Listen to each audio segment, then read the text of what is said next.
드리도록 하겠습니다. 자, 여러분들 보시면서요. 좋아요 많이 눌러주시고요. 오늘도 많은 응원 부탁드리겠습니다. 자, 저희는 첫 번째 주제로 넘어가겠습니다. 이 심평 변호사가 엊그저께 채널A 정치 시그널 뭐 저도 나가고 우리 구 변호사님도 나가는 프로그램인데 거기 인터뷰에서 이재명은 그래도 정치적 신의가 있는 사람인데 한동훈은 아예 그런 게 없는 사람이다 이렇게 발언하지 않았습니까? 그래서 저희 당의 배현진 의원이 페이스북 글을 썼습니다. 저기 보시면 자기 도운 자들 전부 모른다고 하고 의문이 가득한 죽음에도 조문 대신 와이프와 캐롤 댄스를 쳐주는 신이 있는 사람? 곧 법의 심판대에서 인과응보 될 테죠. 우리 국민의힘 대표가 12개의 범죄 혐의 가진 정과 사범과 어찌 같겠습니까? 이런 얘기를 썼습니다. 이런 얘기를. 그리고 저 심평 씨가 그 나가서 한 얘기 그 기사된 거 링크를 하면서 저렇게 이제 얘기를 했는데 여기에 대해서 심평 변호사가 오늘 답을 했습니다. 오늘 심평 보면요. 이게 좀 깁니다. 긴데 그 밑에 부분도 있죠, 감독님. 근데 저기 보면요. 이재명 민주당 대표는 그의 긴 정치 역정에서 여러 실책을 범하였다. 잘 알려진 사실이다. 그러나 그는 자신의 정치 활동의 범위에서 관계를 맺은 사람들과의 직접적 관계에서나 국민과의 조금은 간접적 관계에서 크게 신의를 저버린다든지 하는 일은 드물었다고 본다. 그래놓고 한동훈은 당원 게시판이라는 익명의 섬에 몰래 숨어서 또 자신뿐만 아니라 일족을 총동원하여 정치적 은인인 윤 대통령 네 분에 대한 심한 비방을 하였고 와 우연한 사실에 의하여 발각이 되었다. 저것도 심평 씨도 한동훈 대표와 그 가족들이 직접 했다라고 아까 그 유튜버 이병준 씨하고 똑같은 주장을 지금 하고 있는 겁니다. 그리고 그리고 그 밑에 이제 좀 볼까요? 보니까 그 다음에 이렇게 썼어요. 내가 듣기로 한동훈은 머리 위부터 발밑까지 보형물을 착용하고 든든하고 우아한 외모, 그러니까 뽕부라 하고 있다. 또 이거를 또 저렇게 뭐 홍준표라는 사람도 얘기했지만 참 어이가 없습니다. 유치찬란합니다. 뭐 그렇게 또 비방을 하지 않나. 그런데 저 중간 부분 보면 이런 내 말이 알려지자 내가 장래 한국 정계에서 중요한 역할을 할 것이라고 찬사를 아끼지 않았던 어느 여성 정치인 배현진 의원을 얘기하는 거죠. 한동훈이 어찌 12개의 범죄 혐의 가진 정과 사범과 같겠냐고 반박하였다. 근데 아무래도 내가 보는 두 사람의 인간적 신뢰성에 대한 평가가 더 정확하다. 더 정확하다. 지금 이재명의 지지율이 한동훈보다 2배로 훨씬 넘었다. 한동훈에 대한 국민적 평가는 이만큼 엄중한 상태다. 그러면서 맨 마지막 문장 보세요.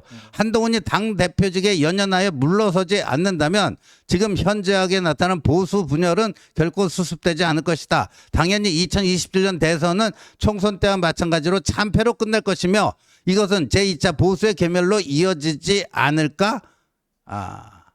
이렇게 썼습니다. 그러니까 결국은 자기가 이러고 다니는 거의 목적은 한동훈이 당대표직에서 물러나야 된다는 거, 그걸 위해서 자기가 저렇게 다닌다는 얘기를 한 거네요. 한 거죠. 한 거네요.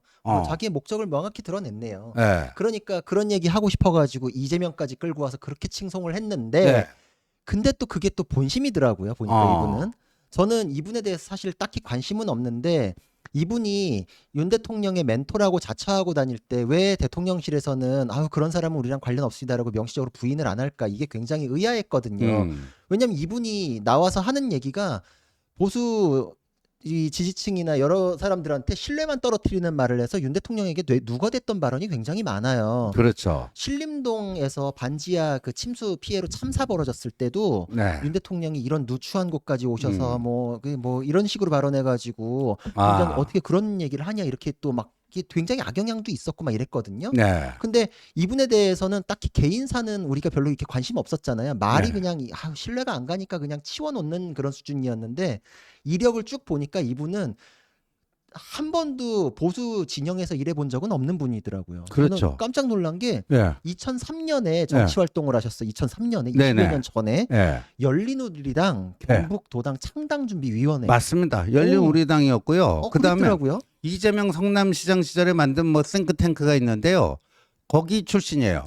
저거는요 뭐냐 하면은 이 문재인 때 문재인이 이제 그 더불어민주당 그 후보가 되고 대선 캠프에다 무슨 이제 위원회를 만들었는데 네. 그때 자기 쪽 사람들만 넣으면 좀 그렇잖아요. 네. 그러니까 경쟁했다 안희정, 뭐 이재명, 뭐 박원순 이런 쪽으로부터 추천을 받아가지고 멤버를 구성을 해요. 네. 그래갖고 저게 이제 언론에 발표된 저 명단입니다.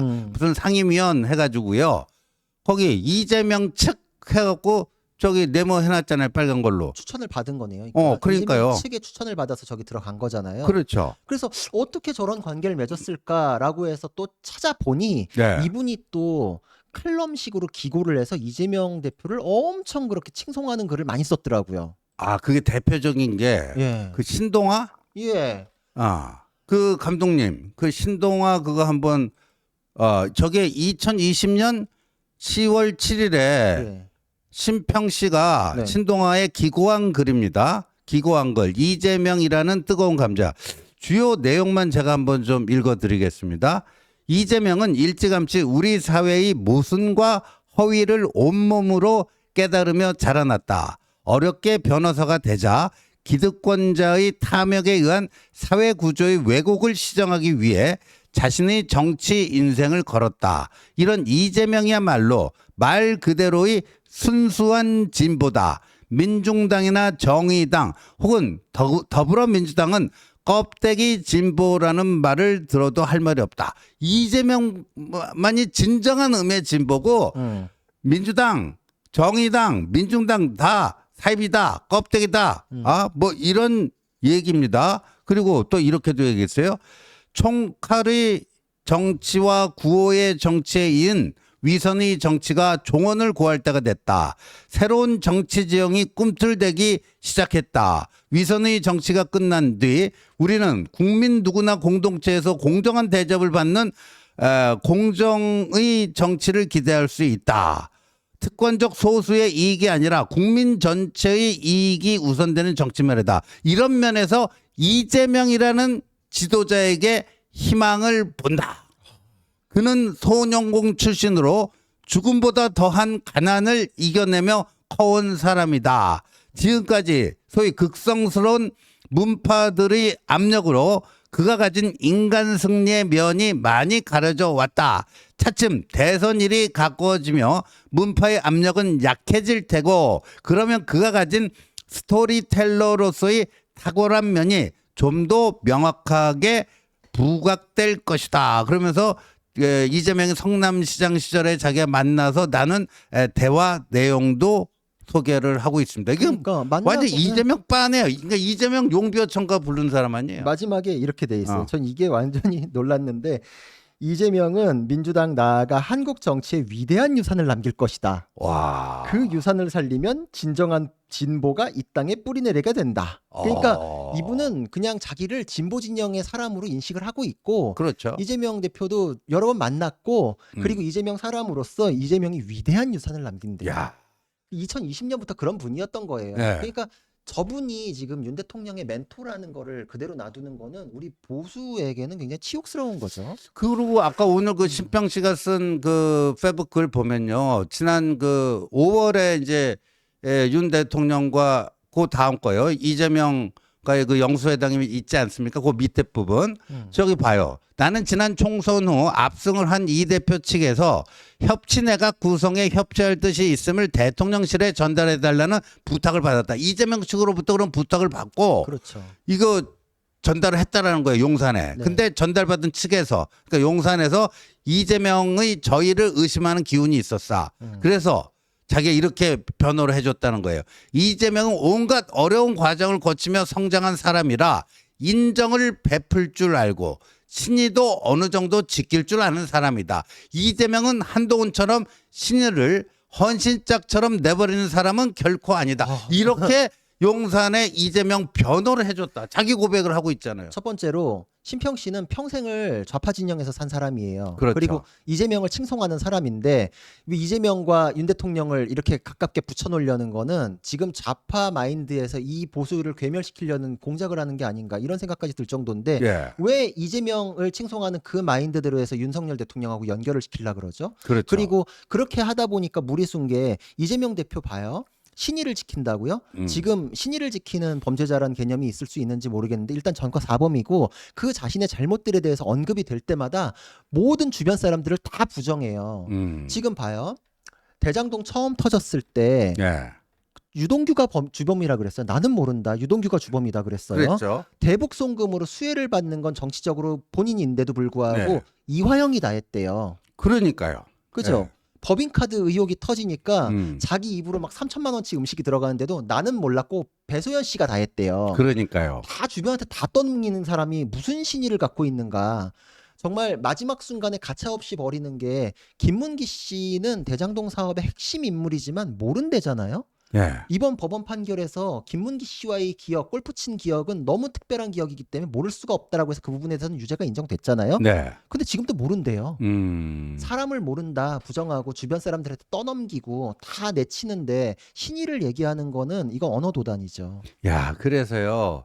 심평 씨가 본인이 그 5월 윤 대통령과 이재명 영수회담에 그 숨은 역할을 했다. 이렇게 이제 거의 그 대놓고 얘기를 하고 그 과정에서 이재명을 뭐 사실상 변호를 해주는 네. 대통령실 측에 네. 이재명 참 괜찮은 사람이다. 인정도 있고 신의도 지키는 사람이다. 아, 이렇게 얘기를 해줬다라는 거고요. 그다음에 최근에는 이런 발언을 해요. 이런 발언을 해요. 그러니까 뭐 어떤 뭐 인사가 뭐 나는 차라리 다음 대선에 저기 한동훈 찍느니 이재명 찍겠다 이랬다는데 뭐 그 심평 씨도 거의 비슷한 정신 세계 같아요. 근데 문제는 네. 심평 씨가 그냥 그 일 개인이라기보다는 계속 일부 언론에서 계속 대통령의 멘토 해요. 그렇죠. 그러면 용산 대통령실에서 심평 씨의 이런 망발에 대해서 도저히 보수 진영에서는 용인 불가능한 이런 망발을 벌써 며칠째 침묵만 지키고 있거든요. 저는 그게 대통령실과 윤 대통령께 누가 된다고 생각을 하는 게 윤 대통령이 처음에 입당해서 대선 주자로 올라서는 그 과정에서도 좌파가 보낸 트로이의 목마다라는 얘기가 있었고 지금도 그런 얘기들이 있어요.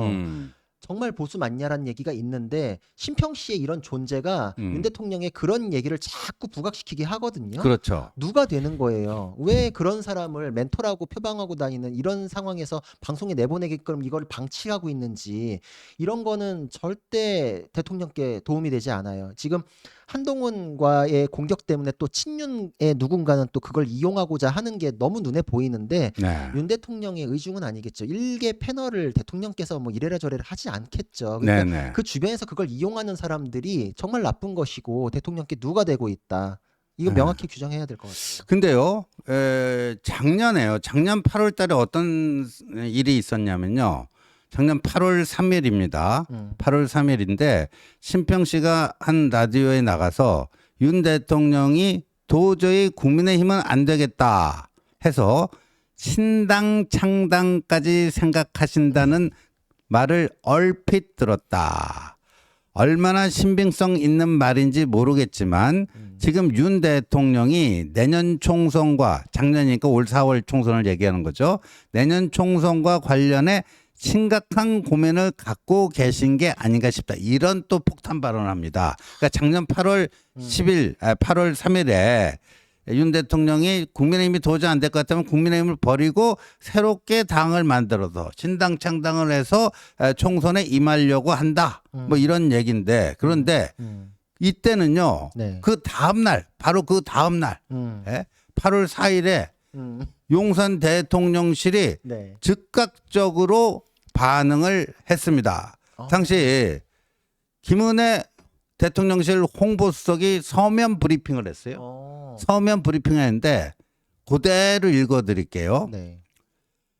대통령은 대통령직을 맡은 이후 심평 씨와 네. 이 대통령실 공식 용어니까 우리도 심평 씨라고 하면 되는 거예요. 예. 대통령은 대통령직을 맡은 이후 심평 씨와 국정이나 정치 문제에 대해 그 어떠한 이야기도 나눈 바 없다. 국민들에게 혼란을 줄 수 있는 황당무계한 말이 다시는 나오지 않기를 바란다. 이렇게 얘기했고요. 또 일각에서 심평 씨를 대통령의 멘토라고 호칭하는 거에 대해서는 대통령의 멘토란 황당한 이야기다. 대통령은 기본적으로 오랜 공직 생활 때문에 공식 라인을 제외하고 사적인 관계에서 공적인 문제를 논의하는 것 자체를 금기시한다. 그러면 저 때는 즉각적으로 반박을 했잖아요. 네. 그럼 그 이후에 반박이 안 나오는 것들은 용산에서도 오케이가 되는 얘기들인 건가요? 글쎄, 그러니까 이런 전례가 있잖아요. 예. 그러면 이런 전례가 있는 사람이면 그 다음에 멘토를 표방하면서 방송을 못 해야 맞지 않아요? 당연하죠. 근데 또 그 뒤 또 해요? 요새 말이죠. 보니까 예. 저 방송 인터뷰를 꽤 해요. 예. 그러면서 거기서도 뭐 대통령의 멘토 뭐 이런 있죠. 호칭이 예. 붙습니다. 예. 근데 용산에서는 아무 저기 사실관계 정정 요구나 네네. 뭐 이런 거를 안 하고 있어요. 그러네요. 그 저렇게 했었던 전례가 있으면 그 뒤에도 그런 잘못된 것들에 대해서는 바로바로 반응이 나오거나 네. 이게 명확하게 이 사람은 용산하고 아무 관계 없다라고 해줘야지 맞잖아요. 네. 근데 저렇게 진짜 그 대통령실에 진짜 큰 영향이 미칠 거에 대해서 바로 반응이 나왔으면서 그 뒤에는 또 그냥 놔두고 네. 멘토 표방하면서 이 인터뷰가 계속 진행되게끔 한다라는 거는 좀 이거 이상해요. 그렇죠. 더군다나 아까 그 5월 이재명과의 회담에서 자기가 밀사 역할을 했다. 이런 것도 막 공개를 하고 그건 뭐 정말, 하는데 대통령실에서 말이 없어요. 그러면 말이 없다라는 거는 사실상 심평 씨의 이거를 방치해 두는 거다. 그러면 자기가 밀사 역할 했던 거에 대해서는 사실 확인이 되는 식이 되는 그렇죠. 거잖아요. 그러면 안 될 그러니까 텐데. 아직도 뭐 멘토인지 아닌지는 모르겠지만 이재명과의 회담에서 밀사 역할을 한 건 맞잖아요. 그거를 그렇죠. 사실상 시인하는 게 되잖아요. 그렇게 되죠. 예, 용산에서. 그렇게 돼버리죠. 모양새가 그렇게 돼버리는 거죠, 정말. 그리고 이재명 대표하고 이렇게 가까운 사이가 이미 객관적으로 확인이 되잖아요. 네. 이게 이재명과의 소통 창구가 심평이 돼버리는 거네. 네. 이렇게 돼버리잖아요. 그리고 심평 씨 그 얘기가 뭐예요? 이재명이 그 윤석열 대통령에게 협치 내각을 하자고 그랬다. 쉽게 얘기해갖고 네. 한동훈 제끼고 예. 윤석열과 이재명이 붙어가지고 거국 내각하자. 이거 얼마 전에 네. 홍준표라는 사람이 한 얘기랑 정확히 일치합니다. 홍준표 시장이 뭐라고 그랬냐? 네. 대통령이 뭐 하면 당을 아예 버리고 이재명과 직접 대화하고 타협해서 국정을 이끌어야 된다. 그 얘기랑 똑같은 얘기예요. 그럼 네. 그 보수 정부 여당의 존재는 어디로 가버리는 건가요? 그러면 그러니까요. 이 보수 지지층의 그런 이념, 신념 이런 건 다 어디로 가버리나요? 그러면은 그냥 정치 공학만 남는 거 아닌가요? 예. 그러면? 야, 그래서 이게 간단한 문제가 아닙니다. 홍모 씨도 이런 얘기를 하셨고 심평 씨도 같은 맥락의 이야기를 하고 그러니까 한동훈이 버티고 있는 국민의힘 그러니까 이제 김옥균 프로젝트로 안 되면 아예 국민의힘은 없는 그냥 투명인간 취급하고 이재명하고 바로 네. 뭐 무슨 거래해서 국가 운영하면 된다. 홍모 씨나 여기 심평 씨나 지금 그 얘기하고 있는 거예요. 그러면 네. 그 보수의 가치는 사라지는 거예요. 그렇죠. 보수의 가치는 사라지는 거예요. 보수의 가치를 담은 정당의 존재가 그런 식으로 제껴져 버리면은 우리 국민 중에 보수 지지층들은 여기에 지금 우리의 뜻을 반영해라라고서 이렇게 또 후원도 해주고 이 의견도 내고 국회의원도 뽑고 네. 이렇게 했던 건데 그 구조에서 제껴지면은 네. 그냥 대통령, 용산, 이재명, 민주당 이렇게가 이제 지금 나라를 운영한다는 그런 식이 돼버리는데 그건 감히 이제 입에 담을 수도 없는 거죠. 그러니까요. 근데 이렇게 엄청난 이야기인데 용산이 아직까지 이렇다 할 입장을 밝히지 않고 있습니다. 그건 신당 창당설보다 더 어마어마한 얘기 아닌가요? 더 어마어마한 얘기죠, 이거는. 그럼 신당 창당설에 그렇게 황당무계한 일 이렇게 바로 즉각적인 반응을 냈던 거에 비춰봤을 때 네. 이번에도 마찬가지의 반응이 즉각적으로 나왔어야 맞죠. 네. 감독님, 우리 구자랑 변호사님 요 볼륨을 조금 더 올려주세요. 그래서 좀 이렇습니다. 그래서 용산에서는요, 더 이상 뭐 이거 우리랑 상관없는 문제다 이렇게 하실 게 아니고요. 굉장히 중대한 문제입니다. 여기에 대해서는 분명한 입장을 좀 밝혀야 되지 않는가. 작년에든 하루 만에 했는데, 요번에는 왜 그냥 침묵하는지. 침묵을 한다면 사실상 심평 씨의 이 이야기를 그냥 우리도 같은 생각이다 라는 식으로 해석될 수가 있다 하는 말씀을 드립니다. 예.